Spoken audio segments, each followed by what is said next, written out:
Hello friends, कैसे हैं? I hope बिल्कुल स्वस्थ होंगे, मस्त होंगे, अच्छे से आप लोग पढ़ाई कर रहे होंगे। जैसा कि आप लोग देख रहे हैं कि बोर्ड पे आज हम कौन सा टॉपिक पढ़ाने वाला हूँ, ये तो आप अच्छे से बोर्ड पे देख रहे हैं।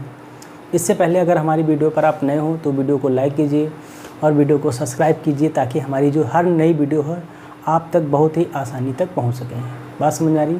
और थोड़ा वीडियो को शेयर भी करते रहिए कहीं, ताकि आपके जो दोस्त हैं उनको भी इस बेहतरीन से कंटेंट का बेनिफिट मिल सके। हम कुमार मित्तल की बुक से एक एक थ्योरी और एक एक न्यूमेरिकल कराएंगे। क्लियर? ये मैं गारंटी के साथ कह रहा हूँ, हम आपकी कुमार मित्तल की बुक से एक एक थ्योरी एक एक न्यूमेरिकल कराएंगे। ये हमारी क्लास यूट्यूब पर बिल्कुल फ्री है एकदम से। यहाँ तक हम मार्कर की इंक का भी पैसा आपसे नहीं लेते हैं। थोड़ा सा आप वीडियो को शेयर अगर कर दिया करें, बस यही है आपसे एक आग्रह। क्लियर हो रही बात? तो आप लोग देख रहे हैं बोर्ड पे कि आज हम बीट स्टोन सेतु के बारे में पढ़ेंगे। बीट स्टोन सेतु क्या है, आइए देखते हैं। बीट स्टोन सेतु क्या है? इस सन 1853 की बात है। कब? सन 1853 की बात है। एक वैज्ञानिक थे इंग्लैंड के। कहाँ के? एक इंग्लैंड के वैज्ञानिक थे जिनका नाम था बीट स्टोन सेतु। उनके दिमाग में एक बात आई। देखिए, बीट स्टोन सेतु बनाने का एक ही उद्देश्य था। एक प्रतिरोध होता है एस, ये जैसा कि आप लोग देख रहे हैं डायग्राम में, एक प्रतिरोध एस होता है। इस प्रतिरोध एस को फाइंड करने के लिए ये पूरे सिस्टम को इनको बनाना पड़ा है बीट स्टोन सेतु साहब को। क्लियर? तो सन 1853 की बात है। इन्होंने एक अज्ञात प्रतिरोध को ज्ञात करने के लिए एक युक्ति बनाई, जिसे क्या कहा इन्होंने? बीट स्टोन सेतु कहा। ठीक है, अपने नाम पे ही इन्होंने एक सेतु बनाया था, ब्रिज बनाया था, उसी को इन्होंने प्रतिपादित किया है। क्या है? बीट स्टोन सेतु। सन 1853 में इंग्लैंड के एक महान वैज्ञानिक बीट स्टोन सेतु ने एक अज्ञात तार का प्रतिरोध ज्ञात करने के लिए एक योजना बनाई थी, एक युक्ति बनाई थी। इस युक्ति में क्या होता है? अज्ञात तार का प्रतिरोध ज्ञात करते हैं। इस युक्ति से हम लोग क्या करते हैं? अज्ञात तार का प्रतिरोध ज्ञात करते हैं। क्लियर हो रही बात? जिसे इन्होंने क्या कहा था? बीट स्टोन सेतु कहा था। क्लियर हो रही? क्या कहा इन्होंने? बीट स्टोन सेतु कहा था। ठीक है, देखिए बीट स्टोन सेतु की रचना कैसे करते हैं। देखिए, इसमें 4 प्रतिरोध P, Q, R, S लगे हैं। ठीक है, 4 प्रतिरोध P, Q और R और S लगे हैं। ठीक, ये P, Q दोनों समानुपाती हैं। ठीक, समानुपाती हैं, दोनों प्रतिरोध क्या है? समानुपाती हैं, क्योंकि इनका अनुपात हमें पहले से ज्ञात है। क्लियर हो रही? ये दोनों P, Q जो प्रतिरोध हैं, ये क्या है? दोनों समानुपाती हैं, इनका प्रतिरोध हमें पहले से ज्ञात है। एक R प्रतिरोध है, ये भी हमें ज्ञात है। ठीक, R प्रतिरोध हमें भी ज्ञात है। ठीक, एक अज्ञात प्रतिरोध S है, जिसको हमने C व D के बीच में जोड़ दिया है। क्लियर हो रही बात? C व D के बीच में जोड़ दिया है। ये हम फिगर बता रहे हैं, अभी रचना नहीं बता रहे हैं कैसे बनता है। ठीक, क्लियर हो रही? हमने क्या किया है? A व C के बीच एक धारामापी G लगा है। क्लियर हो रही? देखिए, ए को हमने एक बैटरी के द्वारा जोड़ दिया है, और सी को हमने क्या? एक कुंजी K1 के द्वारा जोड़ दिया है। ठीक, बी व डी को हमने कुंजी K2 व धारामापी J के साथ क्या किया है? जोड़ दिया है। ये है हमारा सिस्टम फिगर का। हम इसकी रचना कैसे करते हैं? रचना हम देखिए लिखी है हमने। इस सेतु में 4 प्रतिरोध लिखा है। इस सेतु में 4 प्रतिरोध P, Q, R चतुर्भुज की भुजाओं की दिशा में जुड़े होते हैं। ये जो P, Q, R और S प्रतिरोध हैं, ये एक चतुर्भुज की भुजाओं की दिशा में जुड़े हुए हैं। ठीक है, बात समझ में आ रही? बात समझ में आ रही? P, Q को हम लोग क्या कहते हैं? समानुपाती भुजा कहते हैं। ये P और Q जो है, इन्हें हम लोग क्या कहते हैं? समानुपाती भुजा कहते हैं, क्योंकि इनका प्रतिरोध हमें पहले से ज्ञात है। ठीक, एक प्रतिरोध R भी है, जो कि हमें क्या है? ज्ञात प्रतिरोध है। जिस अज्ञात प्रतिरोध S का मान ज्ञात करना होता है, उसे C व D के बीच में हमने क्या किया है? जोड़ देते हैं। क्लियर हो रही? क्या कहते हैं? जोड़ देते हैं। इसे अज्ञात प्रतिरोध S कहते हैं। क्या कहते हैं? इसे अज्ञात प्रतिरोध क्या कहते हैं? S कहते हैं। क्लियर हो रही? देखिए, A व C को हमने क्या किया है? कुंजी K1 के द्वारा और बैटरी से जोड़ देते हैं। A व C को कुंजी K1 के द्वारा और बैटरी से जोड़ देते हैं। देखिए, B व D को हमने क्या किया है? धारामापी G और कुंजी K2 के द्वारा जोड़ दिया है। ये हमारा क्या है? ये रचना है। इस हिसाब से हमारा क्या बनी है? ये बीट स्टोन सेतु की रचना हुई। बात समझ में आ रही? एक बार फिर से देखिए, इस सेतु में 4 प्रतिरोध P, Q, R, S होते हैं। ठीक है, P, Q जो होते हैं वो समानुपाती भुजा होती हैं क्योंकि ये हमें पहले से ज्ञात हैं, और एक प्रतिरोध R जो है वो भी हमें पहले से ज्ञात है। ठीक है, R प्रतिरोध जो है वो भी हमें पहले से ज्ञात है, जिसको हमने C व D के बीच R जो है A व C के बीच, A व D के बीच हमने जोड़ दिया है। ठीक, एक अज्ञात प्रतिरोध S है जिसको हमें क्या करना है, ज्ञात करना है। इस अज्ञात प्रतिरोध S को C व D के बीच हमने जोड़ दिया है। ठीक, A व C को हमने एक बैटरी व कुंजी K1 के द्वारा जोड़ दिया है। ठीक है, B व D को हमने धारामापी G तथा कुंजी K2 के द्वारा जोड़ दिया है। ये हमारी क्या हुई, रचना हुई। क्लियर हो रही। और इस पूरे परिपथ में प्रवाहित धारा I है, ये धारा यहाँ पे जाएगी तो I1 हो जाएगी, नीचे जाएगी तो I2 हो जाएगी, ये यहाँ पे I2 रहेगी, यहाँ तक ये I1 रहेगी, दोनों फिर यहाँ पर मिल जाएंगी तो क्या हो जाएगी, I धारा हो जाएगी। बात समझ में आ रही। ये हमारी क्या हुई, रचना हुई। ठीक है, ये क्या हुई, रचना हुई। अब देखिए सिद्धांत, देखिए सिद्धांत क्या है। ये जो हमारी कुंजी है इसको सर्वप्रथम हम ऑन करते हैं। भाई धारा कैसे प्रवाहित होती है परिपथ में, जब कुंजी को हम ऑन करते हैं या स्विच को हम ऑन करते हैं तभी हमारी परिपथ में धारा क्या होती, प्रवाहित होती है। तो देखिए करना क्या है, सर्वप्रथम कुंजी K1 को हमने ऑन किया। क्या किया, सर्वप्रथम कुंजी K1 को ऑन किया। ठीक है, कुंजी K1 को ऑन करके धारा पूरे परिपथ में क्या ही प्रवाहित करते हैं। ठीक है, क्लियर हो रही। अच्छा, जब हम पूरे परिपथ में धारा प्रवाहित करेंगे तो जो B व D के बीच में धारामापी लगा है G, जो B व D के बीच में जो धारामापी G लगा है, ये इसका मान क्या हो, शून्य विक्षेप प्राप्त होता है। विक्षेप जो हो इसका शून्य हो जाए। क्लियर हो रहा। अगर इसका विक्षेप क्या हो, शून्य हो जाए तो जो पूरा सिस्टम है हमारा ये सही की अवस्था में पाया जाता है। बात समझ में आ रही। अगर G का मान शून्य प्राप्त हो जाए तो जो पूरा सिस्टम हमारा है ये सही की अवस्था में पाया जाता है। क्लियर हो रही बात समझ में आ रही। तो हमारा क्या, अगर धारा कुंजी K1 को ऑन करते हैं तो परिपथ में धारा प्रवाहित होती है। जो B व D के बीच में धारामापी G लगा है इसमें क्या होना चाहिए, शून्य विक्षेप प्राप्त होना चाहिए। क्या, शून्य विक्षेप, धारामापी शून्य हो जाए। क्या हो जाए, शून्य हो जाए तो ये पूरा सिस्टम सही की अवस्था में पाया जाता है। अगर G का मान कुछ मिल रहा है तो ये शून्य की अवस्था में नहीं पाया जाएगा। क्लियर हो रही बात। अच्छा देखो, तो थोड़ा सा हम बढ़ाते हैं, इसको हम मान लेते हैं फर्स्ट पार्ट है और इसको क्या मान लें, सेकंड पार्ट है। क्लियर हो रही बात, नहीं बोलो, क्लियर हो रही बात। अब देखिए हमने दो यहाँ पर पास बनाए हैं। क्या बनाए हैं, दो पास बनाए हैं। एक फर्स्ट पास बनाया, दूसरा पास बनाया। हम देखिए पास फर्स्ट में बात करते हैं, देखना ज़रा पास एक में। अच्छा, पास एक में अगर हम देखें तो हमें कहाँ कहाँ देखना पड़ेगा। पास एक में अगर देखें तो हमें कहाँ कहाँ देखना पड़ेगा। तो देखो ए बी डी ए में, ए बी डी ए में।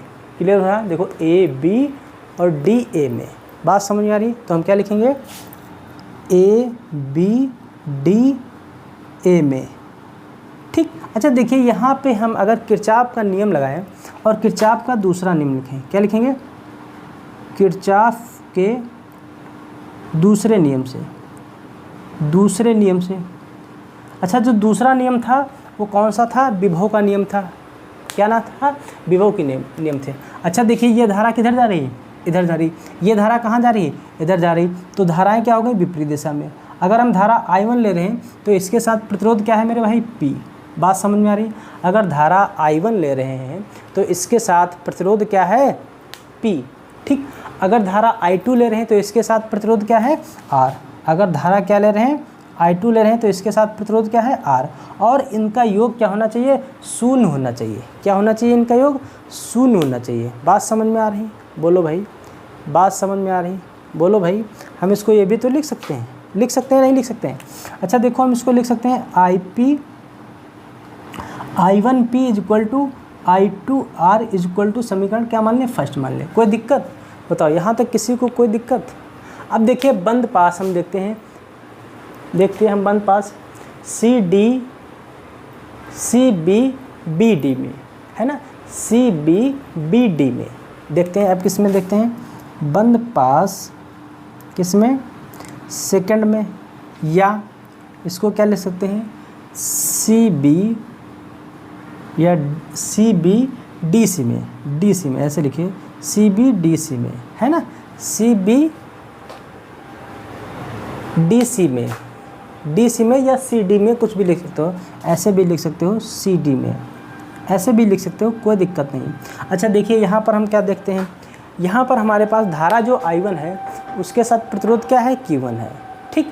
यहाँ पर धारा I2 इसके साथ प्रतिरोध क्या है, R है, लेकिन दिशाएं क्या हैं दोनों की विपरीत हैं, ठीक। अगर हम धारा क्या ले रहे हैं, I1 ले रहे हैं, तो इसके साथ जो प्रतिरोध है वो क्या है, Q है, ठीक है।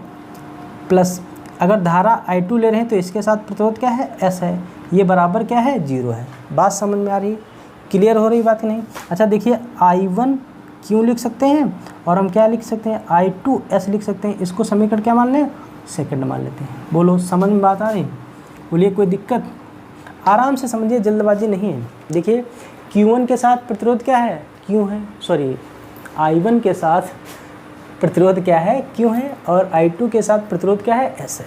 तो हमने क्या किया, इसको उधर भेज दिया, भाई ये इधर माइनस में था उधर जाएगा प्लस में हो जाएगा, लिखा मैंने इधर ही, कोई दिक्कत नहीं। ये इधर प्लस में था तो इधर रहेगा प्लस में ही रहेगा, ये उधर गया प्लस में हो जाएगा, इधर माइनस में था। अच्छा देखिए अगर समीकरण फर्स्ट को हम समीकरण सेकंड से भाग करा दें, क्या करा दें, अगर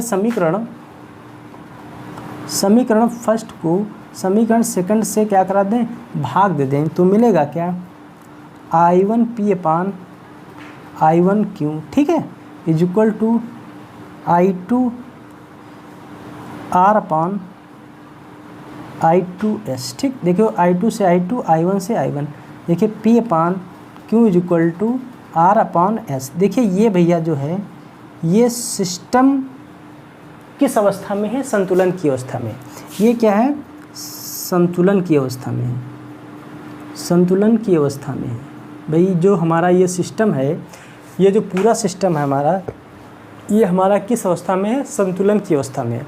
अगर हमें मिलता है P upon Q equal to R upon S, तो हमें ये क्या, इससे हमें ये प्राप्त होता है कि जो पूरा सिस्टम है ये किसकी अवस्था में है, यह संतुलन की अवस्था में है। ये क्या है, संतुलन की अवस्था में। अच्छा देखिए हमें ज्ञात करना है S, तो हम इसकी क्रैक करा लें, क्रॉस मल्टीप्लाई करा लें, तो ये हो जाएगा PS इज इक्वल टू, ये हो जाएगा QR, ठीक है। हमें S निकालना है तो Q अपॉन P इंटू में क्या हो जाएगा, R हो जाएगा। ये हमें जो हमने प्रतिरोध ज्ञात करना था वो S था, जो हमें क्या किए, ज्ञात किए हैं। क्लियर हो रही, बोलो बात समझ में आ रही। अच्छा बात समझ में आ रही, बोलिए भाई बात समझ में आ रही। देखिए कुछ कॉन्सेप्ट को मैं यहाँ समझाना चाहता हूँ, ठीक। पहले आपको ये लिखना है, फिर आपको ये लिखना है सब पूरा, मतलब फर्स्ट पार्ट में ये लिखना है, सेकंड पार्ट में ये लिखना है, और थर्ड पार्ट आपका ये हो गया, और फोर्थ पार्ट में यहाँ पे थोड़ी सी इम्पॉर्टेंट बातें समझाना चाहता हूँ जो कि बहुत ही इम्पोर्टेंट है आपकी बोर्ड से, ठीक है। देखिए जो फार्मूला हमें मिला है, फर्स्ट नोट पॉइंट लिख लेना, P upon Q is equal to R upon S, ये जो मिला है, ठीक। ये जो कंडीशन मिली है, ये कंडीशन किस अवस्था में मिली है, अगर हम कहें कि इसका जो विभव है जो VD है और इसका विभव जो है VB है, ये किस अवस्था में होंगी, तो ये फार्मूला हमें मिलेगा। तो समझिएगा जो विभव VB होगा वो विभव VD के बराबर होगा। अगर ये कंडीशन है तो इसका मतलब इस वाले फार्मूले का क्या करना है, हमें यूज़ करना है। बात समझ में आ रही। कहने का मतलब है बिंदु B का जो विभव होगा और जो बिंदु D का विभव होगा दोनों आपस में बराबर होंगे, तो फार्मूला हमारे पास जो मिलेगा P upon Q is equal to R upon S मिलेगा। क्लियर हुई बात। बहुत इंपॉर्टेंट बात है, बहुत इंपॉर्टेंट बात है, खूब पूछी जाती है अक्सर। फिर से समझ लीजिएगा, जो P upon Q is equal to R upon S की कंडीशन जो मिली है, इसका मतलब ये है कि B और D बिंदुओं के बीच का जो विभव होगा, या जो बिंदु B या बिंदु D के बिंदुओं का जो विभव होगा वो दोनों का क्या होगा, बराबर होगा। क्लियर हुई बात। बात समझ में आ रही, बोलो भाई बात समझ में आ रही। ये पहला पॉइंट हो गया। अच्छा सेकंड पॉइंट क्या होगा, जैसे हमने लिखा है कि P upon Q is greater than R upon S, इसका मतलब क्या है, इसका मतलब क्या है, ये जो मैंने फार्मूला लिखा है P upon Q is greater than R upon S, इसका मतलब ये है कि जो बिंदु B का विभव होगा वो कम होगा और बिंदु D का जो विभव होगा वो क्या होगा, ज़्यादा होगा। क्लियर हो रही बात नहीं। ये सेकंड जो कंडीशन हमने लिखी है P upon Q greater than R upon S, इसका मतलब ये है कि जो बिंदु D का विभव होगा वो B की अपेक्षा क्या होगा, ज़्यादा होगा। क्लियर हो रही। देखिए एक थर्ड पॉइंट हम लिख रहे हैं यहाँ पर, P upon Q is less than R upon S, इसका मतलब ये है कि जो बिंदु B का विभव होगा वो D की अपेक्षा क्या होगा, ज़्यादा होगा। क्लियर हो रही बात समझ में आ रही। जो मैंने थर्ड फार्मूला लिखा है इसका मतलब ये है कि जो बिंदु B का विभव होगा वो बिंदु D के विभव से क्या होगा, ज़्यादा होगा। इसका मतलब यहाँ पर जो विभव होगा VB क्या होगा, ज़्यादा होगा, और VD क्या होगा, कम होगा। क्लियर हो रही। ये विभव से संबंधित कुछ कॉन्सेप्ट थे। ये हमारा बीट स्टोन सेतु, कंप्लीट बीट स्टोन सेतु है। इसी से संबंधित हम क्या करेंगे, कुछ 2-4 न्यूमेरिकल करेंगे। हाँ, एक कंडीशन और मैं समझाता हूँ।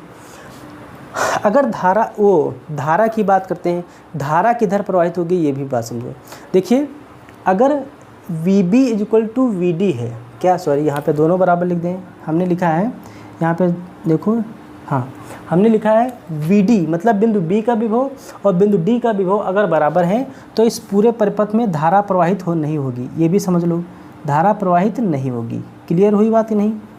अगर बिंदु B का विभव और बिंदु D के विभव दोनों आपस में बराबर हैं तो ये जो गैल्वेनोमीटर G लगा है इसमें धारा प्रवाहित नहीं होगी। क्लियर हुई बात कि नहीं, बोलो बात क्लियर हुई कि नहीं, बात समझ में आ रही।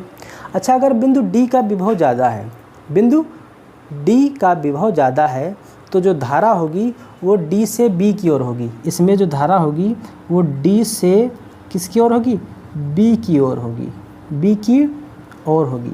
क्लियर हो रही बात नहीं। जो धारा बहेगी वो कैसे बहेगी, D से B की ओर, इस दिशा में बहेगी धारा, इस दिशा में बहेगी धारा। बात समझ में आ रही। धारा की दिशा क्या हो जाएगी, ये वाली हो जाएगी। कब, जब D का विभव ज़्यादा होगा, जब D का विभव ज़्यादा होगा। अच्छा, जब D का विभव कम होगा तो जो धारा बहेगी वो B से D की ओर बहेगी, B से D की ओर बहेगी। बात समझ में आ रही, D की ओर। ये धारा की कंडीशन है, ये भी याद रखना, बहुत इंपॉर्टेंट कॉन्सेप्ट है, ये खूब पूछे जाते हैं अक्सर। बात समझ में आ रही। हाँ तो नोट कीजिए भाई, ये पूरा बीट स्टोन से तो है, बहुत ही इंपॉर्टेंट है, टॉपिक खूब पूछा जाता है। नोट कीजिए भाई, हाँ नोट कीजिए फटाफट।